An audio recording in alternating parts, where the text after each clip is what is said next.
Dia adalah pribadi tadi sudah ya. Dia adalah pribadi. Garis bawahi Roh Kudus adalah pribadi. Saya sudah komparasikan bahwa batang pisang tidak tersinggung, tiang listrik tidak tersinggung, AC standing saya sana tidak tersinggung, tembok tidak tersinggung, tapi pribadi bisa tersinggung. Apakah Roh Kudus itu tersinggung? Artinya dia sensitif negatif. Hari Sabtu saya letakkan sebagai pertemuan Bible Study supaya kita paham dasar-dasarnya. Nanti di hari Minggu aplikasinya. Kalau di Zoom anak rohani itu eksekusinya. Haleluya. Nah sekarang yang pertama, karena dia adalah pribadi, perhatikan satu, jangan sampai kita mendukakan Roh Kudus. Haleluya. Efesus pasal 4 ayat 30 sampai 32. Bapak sepanya. Efesus 4 ayat 30 sampai 32. Ini tondaan udah datang bawa bekal tidak? Ada bekal semangat, amin. Haleluya. Tadi baca 30, 32 sampai 32. Boleh di layar besar, boleh baca. Efesus 4 ayat 30. Dan janganlah kamu mendukakan Roh Kudus Allah yang telah memeteraikan kamu menjelang hari penyelamatan. 31. Segala kepahitan, kegeraman, kemarahan, pertikaian dan fitnah hendaklah dibuang dari antara kamu. 32. Demikian pula segala kejahatan. Ayat 32. Tetapi hendaklah kamu ramah seorang terhadap yang lain, penuh kasih mesra dan saling mengampuni, sebagaimana Allah di dalam Kristus telah mengampuni kamu. Ya, 30 tadi kembali. Ya, makasih. Janganlah kamu membuat Roh Kudus berduka. Saya garis bawahi ini, Roh Kudus bisa berduka. Berdukanya bagaimana? Tidak mau mendengar, tidak mau paham, tapi mau actionnya. Haleluya. Tapi ada juga mau mendengar, mau memahami, tapi tidak mau actionnya. Harusnya seimbang semuanya, amin. Jadi jangan kamu mendukakan Roh Kudus, karena Roh Kudus itu pribadi, dia bisa tersinggung. Halo, saudara bisa tersinggung bukan soal negatif saja. Misalnya ada orang memuji saudara, saudara tersinggung, rasanya apa? Tersanjung. Tersinggung juga itu kan, tapi positif. Saudara tetap semangat, amin. Nah, tersinggung itu positif dan saudara merasa tersanjung, dihargai. Tapi tersinggung yang positif itu ada lawannya negatif. Dia merasa didukakan, tersinggung, tapi dia berduka karena dia diabaikan, dia dilupakan. Bapak Ibu Saudara, kadang-kadang kita kacamata ada di mata, kita cari kacamata ada di mana, kita lupa. Kenapa kita lupa kacamata ada di mata? Karena kita kurang sadar kacamata kita. Jadi kurang sadar bahwa Roh Kudus ada dalam kita juga adalah salah satu cara Roh Kudus itu. Bayangkan kalau saudara-saudara di rumah, bapak mama ada di rumah, tapi anak-anak anggap mama papa tidak ada. Bagaimana perasaan orang tua? Orang tua bilang, oh dikira ini, mau dianggap benar pak mama dan papa nggak ada di rumah, kamu dibikin mau. Orang tua perasaan begitu. Begitu juga Roh Kudus. Kamu ini bilang-bilang api Kristus sudah menyala, api Roh Kudus sudah menyala, api Pentakosta, api Betel sudah menyala, nah api lagi, tambah lagi satu gereja baru, api Martelu, habis Betel kan Martelu. Tapi kenapa kamu tidak hargai? Halo. Semua pribadi butuh dihargai, tapi dihargai dengan porsi yang proporsional. Katakan amin. Roh Kudus bisa berduka, itu sebabnya jangan buat dia berduka. Saudara mau ukur Roh Kudus berduka, gampang sekali. Ukur hati nuranimu. Kalau engkau merasa bahwa itu benar, Roh Kudus tidak berduka berdasarkan firman. Tapi kalau engkau rasa itu salah dan engkau maju terus, ukurannya hati nuranimu. Haleluya. Hati nuranimu. Menjelek-jelekan orang, kalau hati nuranimu benar, engkau akan ditegur oleh hati nuranimu bersama Roh Kudus dan mengatakan itu salah. Betul? Dan kalau kau maju terus, Roh Kudus, semangat, maju terus bro, pakai terus karunia lidah, menjelek-jelekan orang. Apa Roh Kudus dukung? Tidak. Roh Kudus dan iblis bedanya di mana? Iblis tidak selevel ya, tapi cuma soal cara. Roh Kudus dia punya gaya gentleman. Gentleman yang tidak suka memaksa, tidak suka berpaksa. Tetapi kalau iblis dia suka baruju. Halo. Makanya hamba Tuhan, mari kita berdoa untuk orang-orang. Jangan sampai kita paksa orang. Kalau memang dia buka hati, belum sontong dia sok tabakan. Tapi kalau dia tutup hati, biar orang sok pegang di rambut, mikir rupa yuju begini. Nggak mau jadi apa-apa. Orang tuh lalah. Siapa yang ada alami? Jadi siapa kau tadi mau? Jadi buka hati. Roh Kudus tidak suka paksa. Coba lihat kalau saudara buka hati, orang nak mikir apa-apa dari mimbar, itu menyala semua, amin. Untung orang punya bapak-bapak hamba Tuhan ini karunia suara besar. Ngombe bataria jo, sudah bongkar nih hati ini, haleluya. Tapi Roh Kudus dalam keadaan hening pun bisa terjadi. Karena apa? Hati terbuka.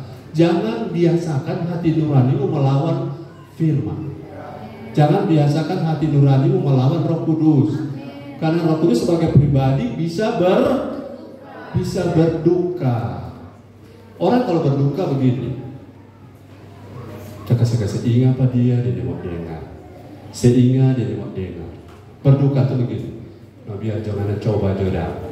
Anak coba juga kalau yang anak pilih ini benar. Kalau Roh Kudus sudah sampai begitu, titik awal orang murtad dimulai dari sini.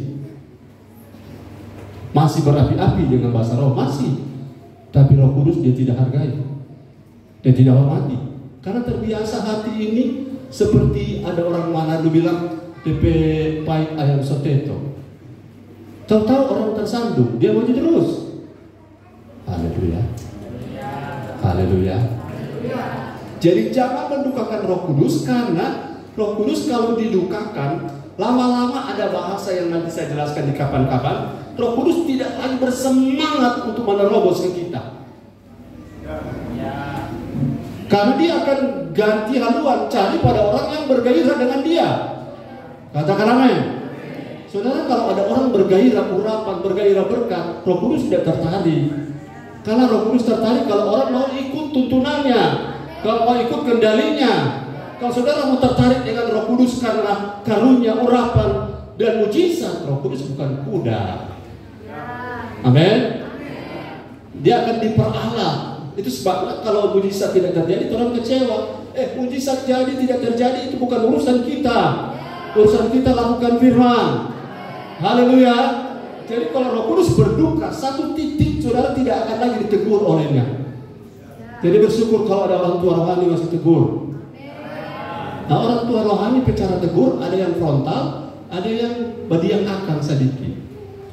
Ada orang yang mungkin orang badiang akang, mana lebih berat, ditegur dengan suara atau badiang akang? Mana netizen? Mana lebih berat? Sebenarnya dua-dua berat. Coba lebih sakit kalau badiang akang. Betul? Jadi kalau masih ditegur, itu sebenarnya tanda cinta dari Roh Kudus. Tanda diingatkan, karena Roh Kudus adalah pribadi yang persuasif, yang tidak suka maksa, tidak suka paksa. Halo, struggle kita, Roh Kudus kalau kita buka, dia nyalakan kita. Saudara, gas itu kalau sudah terbuka ada gasnya, api tidak tunggu lama, dia langsung menyala. Betul? Dia tidak tunggu 1, 2, 3 peta buka juga ada api langsung menyala. Roh Kudus begitu. Dia peka. Dan kepekaan ini menunjukkan kepribadian. Sebagaimana dia peka terhadap keterbukaanmu, dia juga peka terhadap ketutupanmu, ketertutupanmu. Yang waktu buka hati lambaikan tangan. Kenapa saudara? Makin tua seseorang makin susah bertobat. Karena makin keras nih hati. Jadi kalau masih muda-muda, masih lembut tuh hati. Amin. Bagi sudah Tuhan, masih lembut tapi hati. Kalau kita so tua, saudara, menurut data penginjilan, orang yang bertobat di atas 60 tahun ke atas itu minim sekali. Makanya gereja-gereja tertentu penginjilannya lewat sekolah. Saudara, kalau saya ini mau cari tahu Roh Kudus itu berduka pada saat saya berbuat apa? Nah, contoh praktis. Pada saat seseorang berbuat apa, kemudian Roh Kudus jadi berduka. Ayat 31. Semoga ini tidak ada pada saya dan pada saudara. Karena ini adalah pintu, katakan pintu. Pintu apa? Pintu itu portal. Pintu, ya, entry point. Tempat titik masuk. Ya, titik masuk, jalan masuk. Kalau saudara seorang ada di dalam, ada memiliki ini, maka orang itu memiliki apa? Portal atau pintu. Kalau tahu pintu untuk masuk ke mendukakan Roh Kudus. Apa itu? Ya, apa sekali? Sampai kelas khotbah membaca terus, kita tahu. Efesus 4 ayat 31. Ya. Segala kepahitan. 1. Apa? 2. Kegeraman. Kemarahan. Pertikaian dan fitnah, ya, hendaklah dibuang dari antara kamu. Ya. Demikian pula segala kejahatan. Yes. Saudara bilang puji Tuhan. Puji Tuhan apa? Koncurunya ada di situ. Haleluya. Apa saudara dengar saya? Puji Tuhan, koncuru ada di situ. Jangan lupa tuh segala kejahatan itu himpunan di dalam situ. Amin. Puji Tuhan, yang pendustanya di situ, padahal dalam segala kejahatan di situ dia satu sarang opus itu. Saudara, apa arti pahit? Bitter. Daripada bitter lebih better. Saudara, kalau pahit itu begini. Nah, nabi perbuatan sampai sama, no? Mana kalau Tuhan sampai mati tidak lupa. Kepahitan dia muncul tanpa jadwal. Kalau dia mau bicara, dia mau dapat ingat orang kesalahan. Itu kepahitan. Dan orang kepahitan mustahil Roh Kudus pimpin. Haleluya. Roh kita kalau dapat ingat penganak langsung naik ke beda. Itu kepahitan. Haleluya. Makanya kita perlu diregulasi oleh firman dan Roh Kudus. Bagi Tuhan tak ada mustahil. Sudah dengar khotbah tanggal 21 April, selama masih hidup masih ada kesempatan berubah. Haleluya. Saudara, disakiti itu tidak bisa kita yang setting. Kalau menyakiti kita yang boleh setting. Tapi disakiti kita di luar kendali kita. Karena yang menyakiti itu datang tiba-tiba. Tapi kalau kita menyakiti, kita bisa setting. Jangan. Tapi kalau orang yang menyakiti kita, tidak bisa disetting. Karena di luar kendali kita. Kita cuma bisa apa? Bersikap. Jangan pahit hati. Amin. Ibu Gembala, orang dan jemaat-jemaat, jangan pahit hati. Cek dulu kiri kanan. Jangan pahit hati.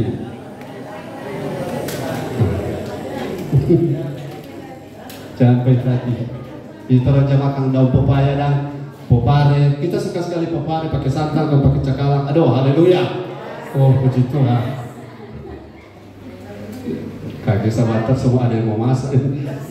Jadi kepahitan adalah pintu menuju Roh Kudus berduka. Orang ciri-ciri kepahitan itu bagaimana? Memorinya susah dihapus. Itu orang berperbuatan. Karena kalau kuantas so maafkan, karena berperbuatan dan lupa sebenarnya. Ada 2 ibu yang saya layani didoakan bersama istri. Dua-dua maaf, kanker. 1 stadium 3, 1 stadium 4. Setelah ditemukan, minta maaf Bapak Ibu, ini konteks rumah tangga, keluarga. Ada tuh suami, karena istri susah diatasi, jadi suami mengalah juga. Mengalah terus malah kepahitan. Simpang hati. Nah itu bapak begini gampang kena tumor kanker. Begitulah istri. Sudah saya lihat ada banyak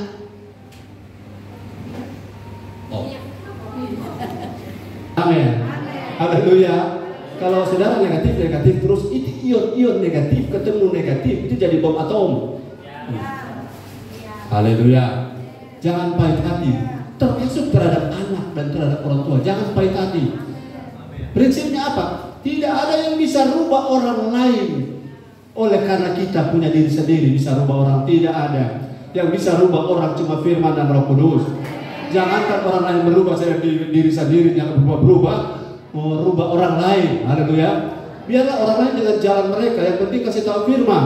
Tapi kita jangan sakit dengan orang punya sakit. Haleluya. Kalau Anda kepahitan, Roh Kudus itu punya kuasa untuk kalau Anda tidak kepahitan, jangan Anda. Kalau seseorang di luar punya kepahitan, Roh Kudus itu, kalau saudara pernah baca Roma 8 ayat 11, dia yang akan menghidupkan sel-sel tubuh. Saudara tahu kanker itu disebabkan oleh apa? Sel-sel tubuh yang tidak dikontrol oleh sentral otak, yang menyebar, berkembang menurut maunya sendiri. Itu sel kanker. Karena ada internal konflik, roh sungguh-sungguh jiwa bunda gulana, karena jiwa yang ego yang mau mati. Saudara mau sehat? Halo, saudara mau sehat? Matikan ego. Haleluya, haleluya. Karena dua ibu yang kami layani tadi, yang satu sembuh walaupun mati juga, yang satu sembuh. Saya tanya, ibu ada masalah? Kita sakit hati dan tapi mama mantu. Saudara yang punya mama mantu bilang amin. Bersikap benar terhadap orang tua itu penting. Walaupun orang tua tidak bersikap benar pada kita, apalagi orang tua tidak dalam Tuhan, amin. Jangan dipaksa. Kita lah yang harus berubah. Dia tidak diterima, so ada anak tidak diterima oleh mama mantu. Memang ini mama mantu dari sorga ini. So ada anak tidak diterima. Haleluya. Tapi dia memilih mengampuni. Iya, coba kita mengampuni. Itu satu, mama-mama. Kalau terpewat cuma sampai di kepahitan, nanti kita sambung dengan minggu depan kemanisan. Haleluya. Karena mungkin Roh Kudus bekerja di sini. Haleluya. Ini baru poin satu tuh ini. Semua kelar jam. Ibu itu saya bilang, ibu kenapa ibu? Dia punya sakit, badannya turun, kurus, semua. Dia sakit hati dengan anaknya. Tahu tidak? Ibu mau sembuh? Mau. Ibu mau nggak berdamai dengan anak ibu? Ibu mau. Kok bagaimana ibu mau suka sembuh? Dan mau, biar mati. Jadi ibu, kita mau berdoa apa dari ini? Apa kami berdoa supaya cepat mati? Karena dia suka mati. Karena dia pelihara kepahitan. Jadi Roh Kudus dan doa kami tak mempan. Jadi jangan saudara pakai sudah karunia mari. Kalau saya ini karunia luar biasa ini biar dia nak mengampuni tetap mau sembuh. Ya tidak ada cerita. Dan akhirnya ibu ini apa? Mati. Yang kabar baiknya saya pimpin ibadah pemakaman. Haleluya. Jangan pahit. Yang ada suami, ada baku bawa dan istri, baku tengok. Jangan pahit. Ini kalau beli kasih tapi dulu ada pinjam. So berapa lama ini cuma bilang-bilang. Mau beli kursi apa ya deh? Mana ayam mana pelihara, ayam bangkok mana pelihara, tapi kursi mana beli sampai sekarang. Jangan pahit hati. Karena pahit hati secara medis merusak. Tapi pahit hati dalam konteks kita hari ini adalah pintu menuju Roh Kudus berduka. Roh Kudus tidak tertarik menolong orang yang pahit hati. Nah itu satu, saya doakan orang mati, bukan sembuh. Dua, ada orang telepon, doakan kami, doakan suami saya. Oh iya. Sampai di rumah sakit, saya lihat ada penginjil lebih dulu dari saya. Penginjil dan saya tidak saling kenal, tapi kami antri. Jadi saya tunggu-tunggu gini lah. Penginjil bilang begini, Bapak mau sembuh? Mau. Mau sembuh? Iya. Coba Bapak tatap mata saya. Saya ikut dari samping. Oh dia tatap. Lihat Bapak di mata semua menyala-menyala. Bapak sudah sembuh. Haleluya. Dia doa. Kemudian kalimat ini yang kita jadi waktu itu peribadahan lebih kecil dari sekarang. Waktu dia katakan kalimat ini kita lebih mengecil. Dia bilang begini, selama saya di Manado belum pernah ada penginjil seperti saya. Kalau saya berdoa dia pasti sembuh. Pendeta-pendeta lainnya ada. Dia tahu kita pendeta di sebelah, pendeta-pendeta lainnya ada sembuh. Oh, kita lebih mengecil. Habis dia doakan, itu yang didoakan bapak-bapak. Dia pepuru, maaf so ancol. Memang kita sudah sini ancol. Setelah dia pergi, kita tuh giliran dong. Pendeta Mas, silakan. Dia bilang, Bapak mau sembuh? Dia bilang, saya mau sembuh. Ini lain lagi di karunia. Bapak mau sembuh? Mau sembuh. Bagaimana Bapak bisa sembuh? Istri pertama di kanan, istri kedua di kiri. Kedua dua di air mata ada berebut siapa berdapat Bapak ini. Dia bukan bersinar-sinar dari mata, dia langsung cacing kepanasan. Di urapan berbeda ada datang. Itu penginjil untuk dia pulang. Kalau dia tunggu memang tak balik di keadaan. Bagaimana Bapak bisa sembuh kalau tidak bisa berdamai dan kembali kepada istri pertama? Dia gelis, dia tidak tahan dengan saya. Jadi hampir tidak jadi berdoa saya, karena dia tidak mau selesaikan masalah. Halo, masalah berat ringan rumah tangga, tidak ada kata cerai. Katakan amin. Berat ringan rumah tangga, baku kuat, baku tahan. Dalam arti saudara-saudara, kasus konseling lain lagi. Tapi secara umum tidak ada perceraian di mata Tuhan. Apa yang telah dipersatukan Allah tidak dapat dipisahkan oleh manusia. Kecuali waktu menikah bukan menikah dalam Kristus. Nah, jika saya doa, saya pulang. Habis pulang mereka telepon ke pendeta, "Kepa, doa terima kasih." Terima kasih apa? Tuh Bapak somati. Tidak ada kuasa tanpa pengampunan. Tidak ada kuasa tanpa pemulihan. Jadi kalau kita lip service berdoa sampai urapan tinggi, tapi orang tidak mau menyelesaikan kepahitan, itu sama dengan saudara melayani dan meninju angin. Katakan haleluya. Dan orang-orang akan mencari orang-orang yang setuju dengan orang-orang ini. Karena apa? Mereka pikir Roh Kudus untuk kesembuhan bagi orang yang tidak mau mengampuni. Katakan haleluya. Ada orang yang saya layani, tapi kalau saya sudah bercerita sudah semuanya. Intinya adalah tak ada mujizat tanpa pemulihan pahit hati. Kalau pahit hati tidak diselesaikan, saudara kita akan semua bersandiwara. Coba bayangkan kalau terjadi kesembuhan pada bapak ini dan dia tetap tinggal dengan dua pasangan, kiri dan kanan. Apa yang akan terjadi? Kebenaran akan ditindas oleh keadaan. Katakan amin. Jadi yang pertama kepahitan. Katakan bersama saya tidak mau pahit hati. Belum semua bilang, saya tidak mau pahit hati. Amin. Halo, yang ada suami istri di sini ada datang melambaikan tangan. Haleluya. Kami suami istri, bapak dan ibu gembala. Jangan ada kepahitan di antara kita. Supaya Roh Kudusnya bekerja asli. Dan firman ini keras, memang keras. Oh, pas-pas Tuhan udah datang, memang Tuhan dator. Haleluya. Haleluya. Supaya apa? Roh Kudus yang kita pahami tidak seperti yang dunia pahami. Roh Kudus ditawar-tawarkan untuk kesembuhan, tapi pemulihan tidak mau. Katakan haleluya. Kedua, kegeraman. Bapak Ibu, kegeraman dan kemarahan sebenarnya sama. Kegeraman dengan kemarahan, tapi kemarahan adalah sesuatu. Saya tanya, apakah marah itu salah? Apakah marah itu berdosa? Pada level tertentu marah itu berdosa. Pada level mana marah berdosa? Ayat ke-28 atau 27. Silakan baca. Ayat 28 atau ayat 27. Jangan marah. Ya. Jangan marah sampai 26. Ya, ini yang marah berbuat dosa ya. Oke. Yesus 4 ayat 26.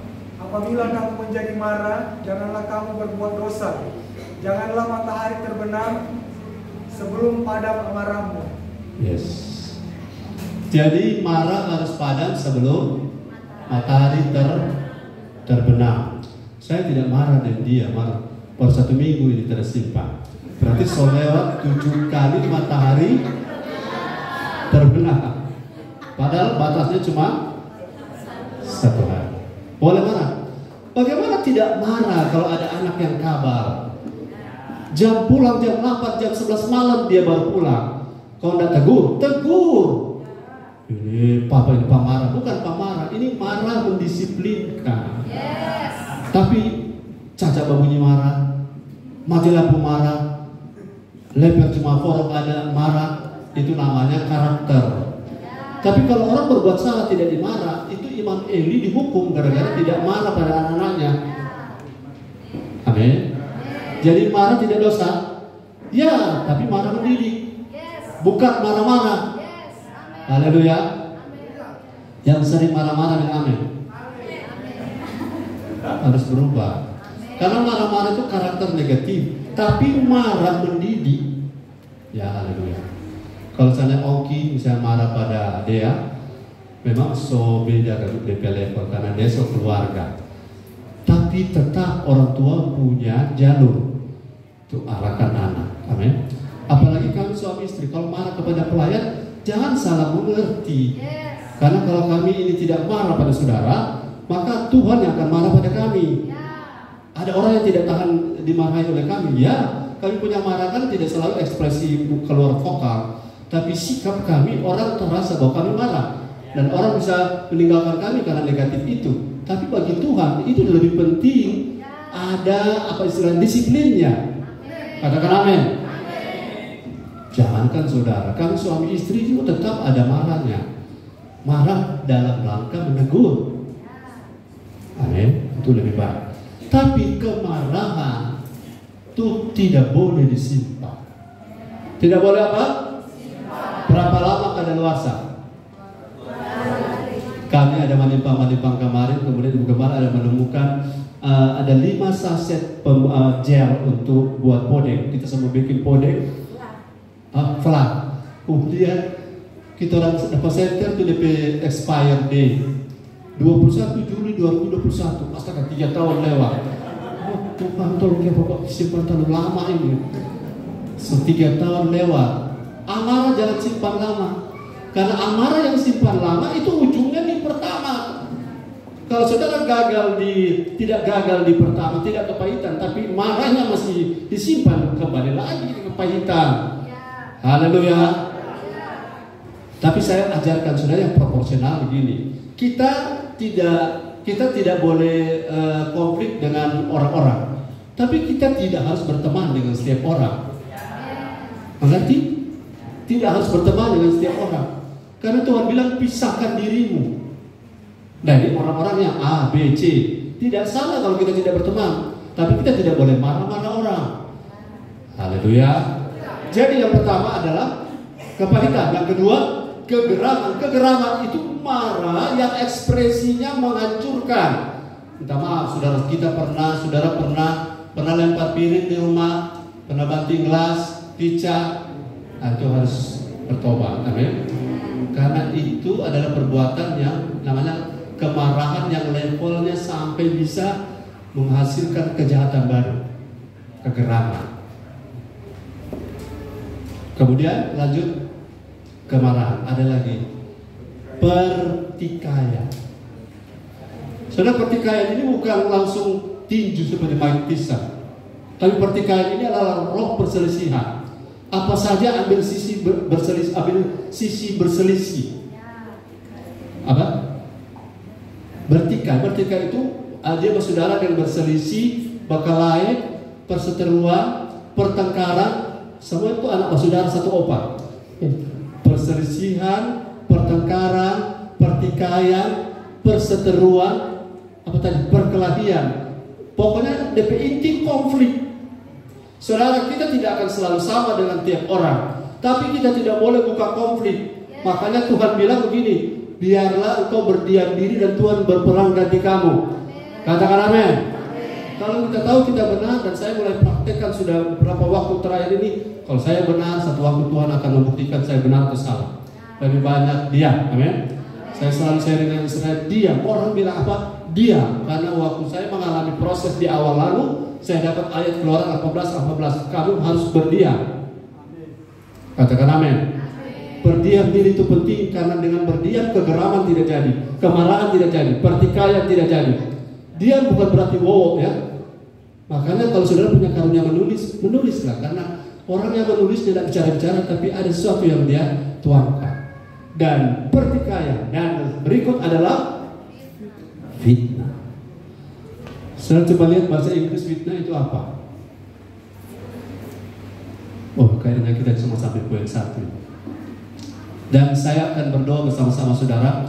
Saya yakin saudara dan tidak menuduh, kita semua pernah pahit hati. Oh, haleluya, sama. Pernah. Dan pahit itu harus diselesaikan. Evil speaking, bicara jahat, itu fitnah. Bicara jahat. Saudara pernah bicara jahat tentang orang lain? Dia pintar.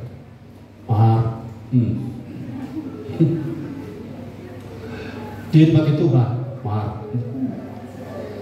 Bicara jahat, evil speaking, bicara. Kalau di terjemahan lain ada mungkin pakai kata, ada terjemahan lain lagi. Kita belajar bahasa Inggris sedikit ya, coba bahasa Manado. Bahasa Latin ini. Saya ada dapati terjemahan lain itu kata fitnah itu gosip. Di sini tidak ada, tidak apa-apa. Kalau saudara bicara gosip, gosip ada 2 isinya. Benar ceritanya bahwa orang itu melakukan keburukan, dan kita cerita sudah pasti tujuannya negatif. Dan kita menceritakan keburukan orang lain untuk kita kelihatan lebih baik dari orang lain. Itu fitnah. Saya mau bilang orang Sunda dan bisa bilang, itu fitnah. Orang ke laut kalau naik kapal, naik apa mana? Ave Maria. Naik apa kapal? Kapal Paleti. Maksudnya Paleti. Makanya Olvin ini dipanggil Olvin. Sudah jangan suka memfitnah orang lain kekurangan, orang juga lebih banyak. Haleluya. Kalau saudara menceritakan orang lain kekurangan, jangan lupa diri kita juga punya kekurangan, dan orang lain juga punya lidah. Dia bisa cerita juga tentang kita. Sedangkan yang menabur itu orang bapete, apalagi orang selalu menabur. Berhenti itu mulu, suka gosip. Kami suami saya selalu berusaha. Orang petanggapan dengan orang sudah berhenti jauh urus orang, bukan menteri urusan luar negeri, menteri urusan orang lain, menteri urusan orang lain dan kepo. Jangan urus orang lain, urus diri saja belum kelar. Haleluya. Jangan urus orang lain ke gereja, urus gereja sendiri belum kelar orang. Amin. Haleluya. Kalau listrik saja masih mati-mati, mari urus gereja sendiri. Amin. Kumpul doi ujian set. Haleluya. Haleluya, jangan coba haleluya, mesti bikin, amin. Haleluya. Jangan bicara kekurangan orang lain, karena Tuhan juga punya kekurangan. Selalu peka terhadap selumbar di seberang mata, tapi gajah di pelupuk mata ini tak kelihatan. Berhenti, karena itu jalan raya, pintu menuju Roh Kudus berduka. Kalau kita semua, kalau seseorang di gereja dan semua tidak dikonfrontasi roh yang suka fitnah ini dan dibiarkan, saya tanya Roh Kudus yang mana yang bekerja di dalam gereja itu? Jadi kalau ada tante-tante duduk, sekarang bukan cuma tante-tante, om deh. Mana tahu? Apa tuh? Apa? Mana belum tahu? Oh, langsung jawab, kita tidak mau tahu. Karena saya punya kelakuan begitu, mas belum tahu. Tahu apa? Oh, kita tidak mau tahu. Urusan itu. Orang yang suka cari tahu, suka gosip, kenapa mereka bergosip? Karena dua-dua suka. Kalau salah satu tidak suka, nggak ada cerita yang mau jadi. Dia tukang gosip, mana dulu situ, keluar dari situ. Haleluya. Hari kita sedikit keluar soal fitnah ini. Mazmur 1 ayat 1. Mau Roh Kudus bekerja luar biasa, jaga lidah, amin. Jaga mulut, jangan tukang gosip. Bilang kiri kanan, berhenti bagus. Kumpul-kumpul bercerita bagaimana memajukan bisnis, amin. Bagaimana memajukan orang pelayanan, amin. Bukan bagaimana jelekan orang lain, amin. Bagaimana menggoreng tempe yang renyah, haleluya. Bagaimana membuat warung kita laku, amin. Bagaimana durian bisa dipasarkan sampai Filipina. Bagaimana itu lebih baik daripada cerita orang doer-doer. Ayat 1, semua sama-sama, 2, 3. Berbahagialah orang yang tidak berjalan menurut nasihat orang fasik, yang tidak berdiri di jalan orang berdosa, dan yang tidak duduk dalam kumpulan pencemooh. Kita tidak suka bagosip Pak Gembala, mari kita suka duduk dan orang. Nah, ada cerita kalau tidak suka tapi suka duduk. Orang ngopi-ngopi dulu, ngopi-ngopi, gosip-gosip kok ada maksud. Ngopi-ngopi, nggak ada ngopi-ngopi. Karena orang ngopi-ngopi habis bahan materi bisnis bercerita orang kekurangan. Halo, itu membuat Roh Kudus berduka. Roh Kudus mau tidak berduka, stop gosip. No gosip. Bilang ini kan, no gosip. Dua di belakang itu hari kanan ada panggil kita cerita mujair, orang pemujair lebih mulu rupa mujair. Yang satu rupa kamas pemulu. Sama tuh orang, makanya sekarang bertobat supaya Roh Kudus tidak berduka. Jangan mulu-mulu, amin. Haleluya, haleluya, haleluya. Pakailah mulut ini, lidah ini sebagai kendaraan untuk memuliakan Tuhan. Lebih baik daripada bergosip berbahasa roh, amin. Haleluya. Tapi jangan pakai untuk berbelanja di pasar, cetak mati coba pakai bahasa roh. Bahasa roh untuk supaya disuruh connect dengan alam roh, alam atmosfer kerajaan Allah. Jangan pakai bergosip. Dan ada juga orang yang begitu. Ada pendeta Max, nanti saya mau pulang sabar. Karena saya tidak suka gosip. Dan saya benci, bukan benci, apa ya lebih bahasanya lebih tepat. Tidak tertarik dengan orang yang suka gosip.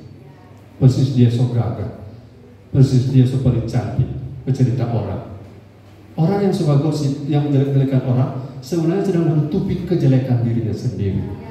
Bisa kok dia sebenarnya, amin. Haleluya.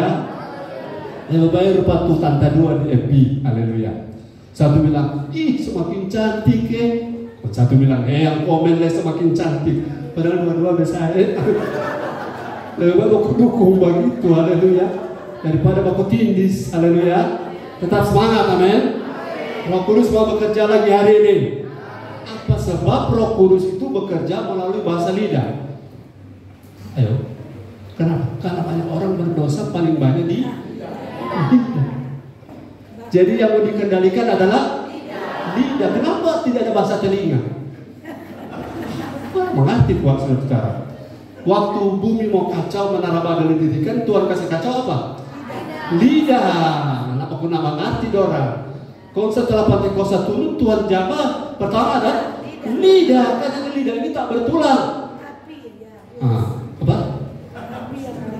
Ada api yang turun di lidah. Waktu Yesaya mau melayani, Tuhan taruh api bukan taruh di hidung, taruh di lidah. Ternyata ini lidah ini sentral dari apa yang keluar dari dalam itu keluar di mulut, dari dalam hati.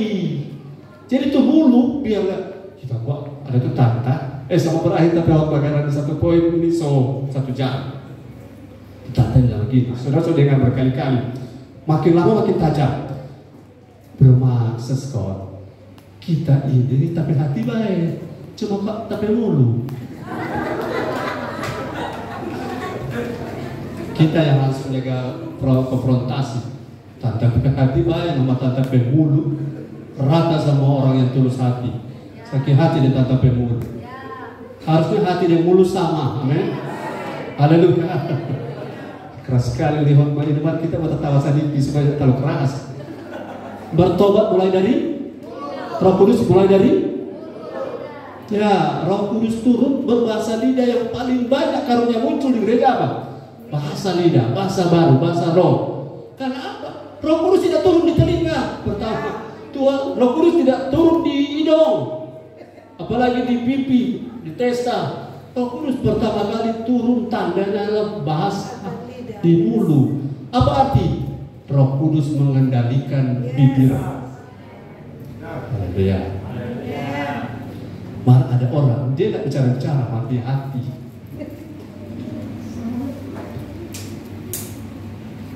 Dalam apa orang ngedumel, bersungut dalam hati. Nah, dia bicara, dia satu kali kalau dia meletus, gunung ruang kalah. Karena dia jalan selalu pahlawan dan lava. Orang begini selamat pagi dia mau, dia malas. Malah ngedumel di dalam, menggerutu di dalam. Itu sama, itu bukan soal lidah dan mulutnya, tapi spiritnya. Haleluya. Berapa banyak yang mau dilawat oleh Roh Kudus lagi hari ini? Saya pernah kata lagi, diulang lagi. Pengalaman yang tidak diulang adalah baptisan pertama kali. Baptisan tidak diulang-ulang. Tapi pengalaman yang harus diulang-ulang adalah pengurapan dan kepenuhan. Kepenuhan diulangi, urapan diulangi, dan itu progresif. Dia selalu bekerja melalui apa yang kita katakan. Amin. Dan apa yang kita katakan akan jadi pada kita. Kalau kita kata jahat yang jadi. Tapi kalau punya bibir dikontrol oleh Roh Kudus, tidak ada kepahitan, tidak ada kata-kata fitnah, tidak ada gosip, bersih kita. Makanya saya punya moto terakhir, orang tua rohani cuma sampai di 4, itu tambah 1. Clean, clear, and pure. In marriage, money, moral, motive, and mouth. Kepenuhan, tapi mulut harus jaga. Bilang kita, jaga mulut.